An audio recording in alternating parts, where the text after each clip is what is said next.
Hello বন্ধুরা, welcome back to my new channel. আশা করি আপনারা সবাই ভালো আছো, আমিও খুব ভালো আছি। তো আজকে আমি সহজ উপায়ে চিকেন রেসিপি শেয়ার করবো আপনাদের সাথে।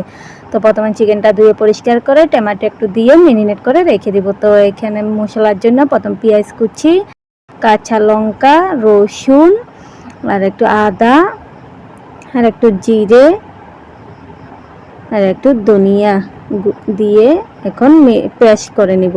তো পেস্ট করা হয়ে গিয়েছে। এখন কড়ার মধ্যে তেল গরম দিয়ে দিচ্ছি। তেল গরমের মধ্যে পেস্ট করা মশলাগুলি দিয়ে দিচ্ছি, দিয়ে একটু নেড়ে চেড়ে নুন,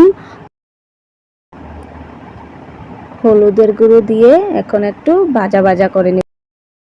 তো ভাজা হয়ে গিয়েছে, এখন চিকেনটা দিয়ে দিচ্ছি, মেরিনেট করা চিকেনগুলি দিয়ে দিচ্ছি, দিয়ে একটু নেড়ে ছেড়ে ভাজা করা আলুটা দিয়ে দিচ্ছি, দিয়ে একটু নেড়ে ছেড়ে ভাজা ভাজা করে নেব। তো ভাজা হয়ে গিয়েছে, একটু লঙ্কার গুঁড়ো দিয়ে দিচ্ছি, দিয়ে একটু নেড়ে ছেড়ে ভাজা করে নিব আর একটু।